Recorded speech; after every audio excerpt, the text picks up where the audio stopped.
இப்பொழுது ஆங்கிலமும் தமிழும் நம்மிடத்தில் இருக்கின்ற நேரத்தில் இந்தியை இணைப்பு மொழியாக கொள்ள வேண்டும் என்று நமக்கு அறிவுறுத்துகிறார்.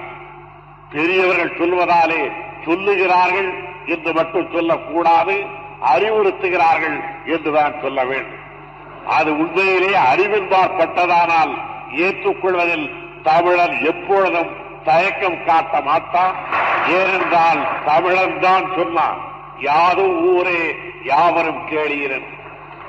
இதுவாக இருந்தாலும் என்னுடைய நாடுதான், எல்லோருமே என்னுடைய உறவினர்கள் தான் என்று 3000 ஆண்டுகளுக்கு முன்னாலே எடுத்துச் சொன்னவன் தமிழ் மகன் ஒருவன் தான். ஆகையினால் அறிவு எங்கிருந்து வந்தாலும் அதை ஏற்றுக்கொள்ள தமிழன் தயாராக இருக்கிறான். ஆனால் இடம் உயர்ந்தது என்பதாலே அது அறிவுடையது என்ற தத்துவத்தை தமிழர் ஒப்புக்கொள்ள மாட்டார். Signing off. நான் உங்க பாலன். மேலும் பதிவுகளுக்கு நம்ம திராவிடன் டுடே யூடியூப் சேனலை சப்ஸ்கிரைப் பண்ணி வச்சுக்கோங்க.